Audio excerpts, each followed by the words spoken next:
Hey, it's good to see you today. My name is Philip Thomas, pastor of Journey here in Elgin, Texas. It's our Thursday episode of our journey through Scripture.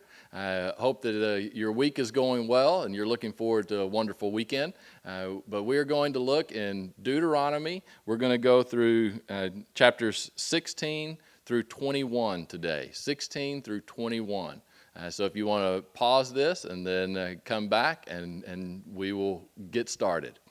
All right, so chapter 16, again, one of the things that if you've been reading through, you do see a lot of repetitiveness. You see kind of mentioning things again over and over, which I believe actually goes to support the credibility of the historical nature of the Bible, that this is something that really did happen, because we're talking about a time frame of just right here between like Numbers and Deuteronomy. There's a lot of repetition in Numbers and Deuteronomy, that it's the 40 years, right? So 40 years ago, this people group were at Mount Sinai being given the law. Then they were stupid, and so they they wandered for 40 years. Well, the same law is being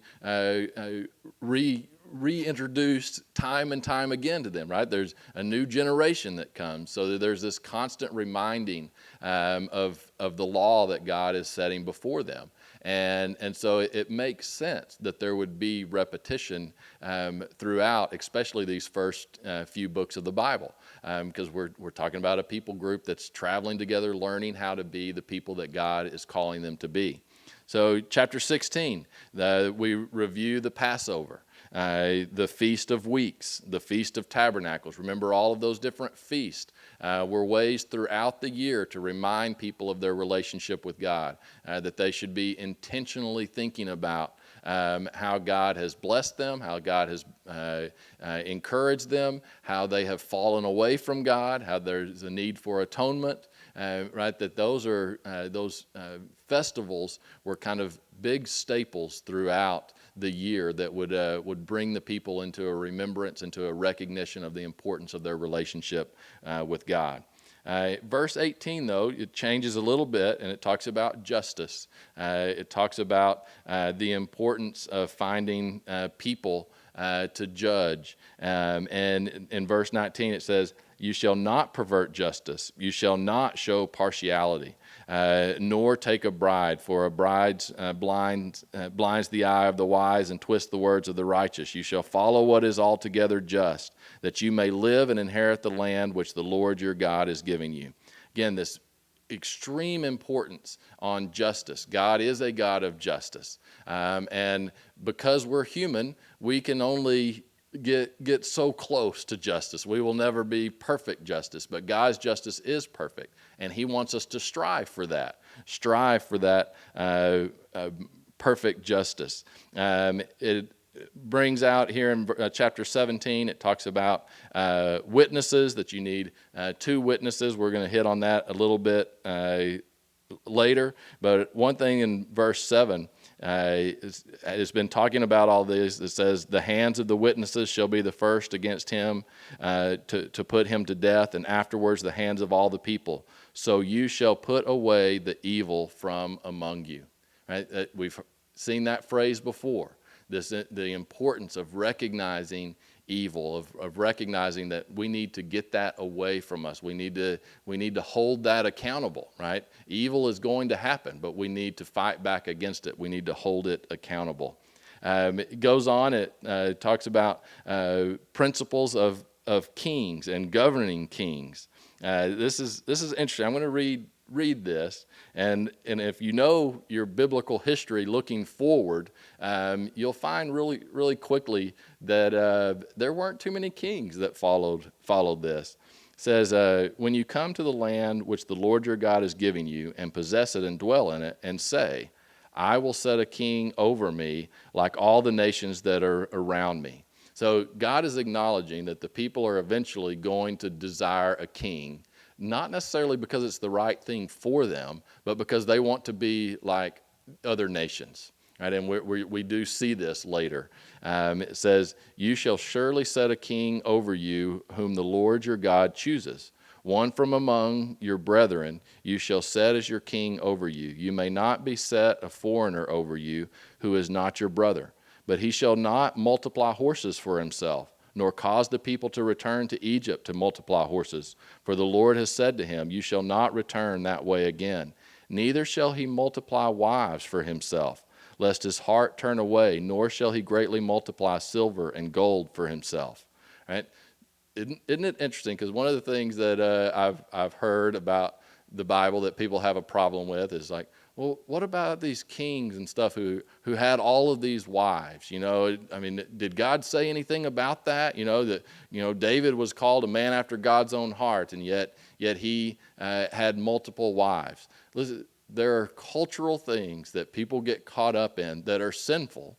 And they can still also serve God at the same time, but it certainly hampers and it diminishes what they are able to do.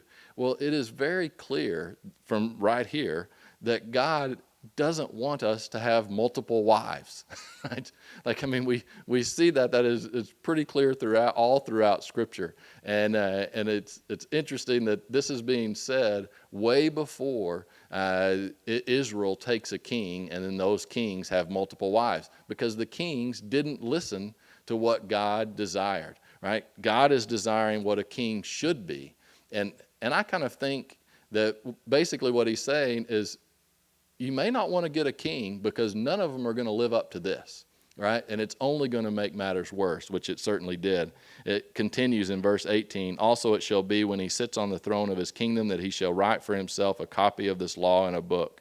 For the one before the priests and Levites, it shall be with him that he shall read it all the days of his life, that he may learn to fear the Lord his God and be careful to observe all the words of this law and these statutes, that his heart may not be lifted above his brethren, that he may not turn aside from the commandments to the right hand or to the left, and that he may prolong his days in his kingdom, he and his children in the midst of Israel. So here the desire for the king is to recognize that he is no better than anyone else, that he is just one of the people, that he has been put in a place of leadership, but he is just like everyone else, that he has to submit to God, and that he gives his life to God, and that he follows the commands of God, right? That it was vital for if the people were going to have a king, those were the things that king had to do. And whenever you contrast that to what happens, you see that no one really lived up to this. There were some kings that were better than others, and some kings that did some of this.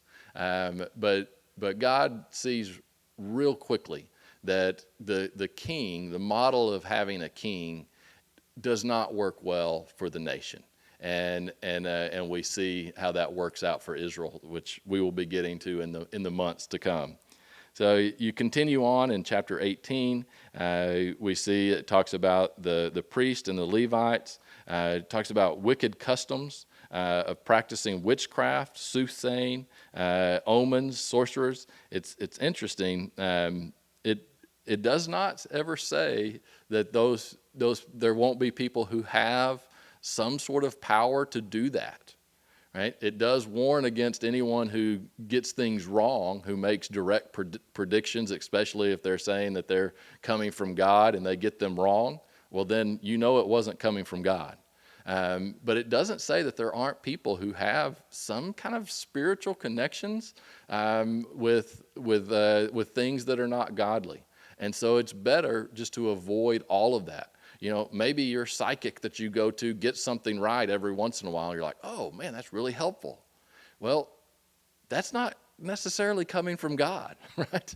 And we have to be real careful with stuff like that. And I know we live in, the United States, and we think that we're past a lot of that, but this is very prominent in many areas of the world, kind of the superstitions and things like that. We have to be very careful with that, because it can certainly lead us away from trusting in the one true God. It talks about that there will be a new prophet like Moses, and that they should be listened to, but they should be tested. Chapter 19 reiterates the importance of having the refuge cities, right? So where if you accidentally kill someone, Well, what was normal in that day, if I was out working with John and I cut a tree down and it fell on John and he died, well, that was just an accident. Well, what would normally happen is John's family would be pretty ticked, so they would come and try to kill me. Right, that was just the way that that people handled things many times, and so the importance of these refuge cities would be that if that kind of situation happened, that you could go to that city and you would be protected, but it would be checked out. It would be made sure that this was an accident. For if it was found that you truly murdered John, well, then you would be held accountable. We see. Verse 15 there in chapter 19, the importance of 2 or 3 witnesses, that one witness is not enough. That is important. And it also sometimes makes justice and finding justice difficult, because maybe there was only one person who saw it. But there needs to be other evidence. There needs to be other people that can corroborate that. And we see that in our laws. But there are people who have gone free because there's only one person who could say it. But there's a cost of benefit to everything. Do you always believe that person? Well, if that's the case, then you're going to have a lot of people that get put into prison who are innocent, because guess what? We live in a fallen world. People lie. And it doesn't matter really. It doesn't matter at all if you're a man, a woman, whether you grew up in this country, not in this country. Doesn't matter what your skin color is. We're all fallen, and we all have the capacity to do that. And so whenever you're dealing with justice, you have to take all of that into account. And the Bible is actually way ahead of its time for trying to do this, trying to treat everyone fairly, trying to make sure basically that you were innocent until proven guilty. This idea.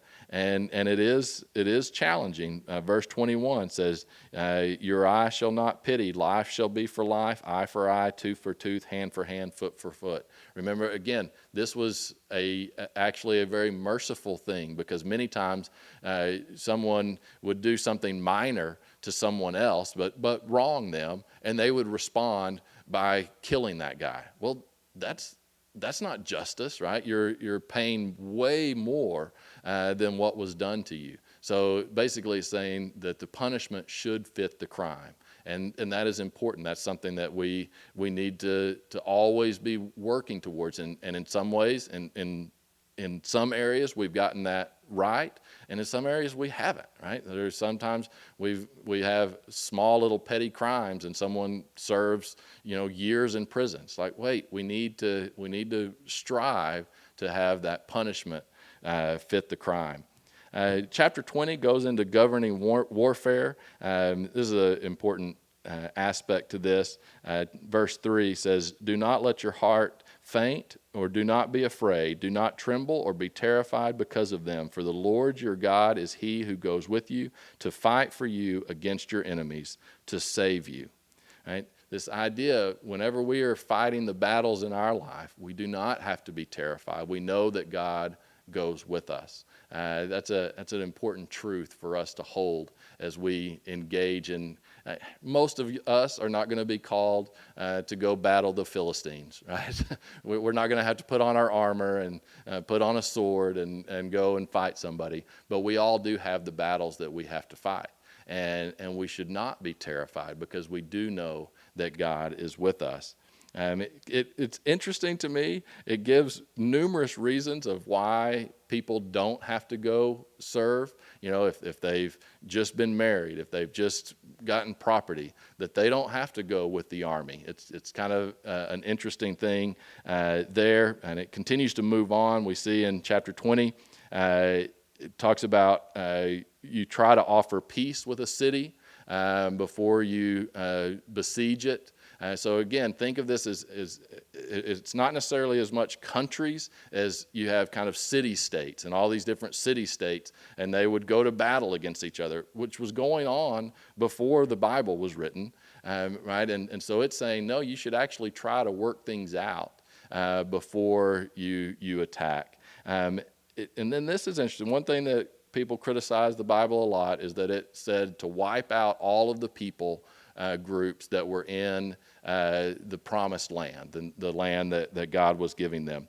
Which again, that was actually very common. If you were going to take a land, you would wipe out everyone, right? That was the common practice.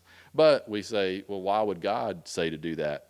And it says in verse 5, it says, "Thus you shall do to all the cities which you are very far, far away from you, which are not the cities of these nations." Okay, so it makes a decision. It says you should seek peace. You should try to find other ways for the nations around you. But the nations that are within your borders, it's different. It says, "But the cities of these people, which the Lord your God gives you as an inheritance, you shall not let nothing breathe remain alive, but you shall utterly destroy them." And then it names them. It says, "Lest they teach you to do according to all their abominations, which they have done for their gods, and you sin against the Lord your God." Right? It is important for us to recognize these nations were not innocent either. They did horrific things. And in some ways, this was God's judgment on them. But it's a tough thing for us in the year 2021 to wrestle with. God saying to wipe out these groups of people. But I think as we've walked through this, I can understand where he gets to that point, right? There's the cultural aspects, but there's also, guess what? Eventually you're going to be judged for your sin, and judgment for them was coming by the nation of Israel entering into the promised land. Chapter 21 talks about how you kind of treat people and things like that. One thing I just want to hit on really quickly is how you treated female captives. The normal way that female captives were treated was horrifically, was how females are being treated in Afghanistan today. That there's so many that are being raped. That was the normal kind of spoils of war. If you read, about the Roman Empire, when they took a town, the women knew what was coming, and it's horrific, and it's barbaric, and it's disgusting. But the Bible, it talks about that. It says, in verse 13, chapter 21, it says, "She shall put off the clothes of her captivity, remain in her house." This is if you have taken a female captive, basically. "Remain in your house and mourn her father and her mother for a full month." So you're not supposed to do anything to them. You provide shelter for them for a full month. After that, you may be her husband, and she may be your wife. "And it shall be, if you have no delight in her, then you shall set her free. But you certainly shall not sell her for money. You shall not treat her brutally, because you have humbled her." Right? So again, there's still some cultural things that we're like, it's probably not even the best thing there. But this is clearly saying you don't just go and fulfill your sexual desires on her. Right? The fact that he says you bring her for a full month, and then if you still want to be with her, then you marry her, right? I mean, that's a pretty big step. And then if you realize, no, I don't want to be with her, and I'm going to just cast her away. No, you have to free her. You have to provide a way for her to move forward. For that time, it was very, very progressive. It was a totally different way of going about things. So that leads us to the end of chapter 21. It does say, if you have a son who is stubborn and rebellious, and he will not obey our voice. This is kind of, he's going against the laws of the people group. It says, he is a glutton and a drunkard. Then all of the men go out and stone him. I think that's one maybe we should bring back, not stoning to death, but just a few small pebbles. Maybe that would help. But good luck with that one. And I don't know if that will fly whenever the police arrive to the public stoning. But again, it does show how important seeking the good and seeking the right is to God. It makes a difference. All right, hope you have a good weekend. We'll see you here on Tuesday.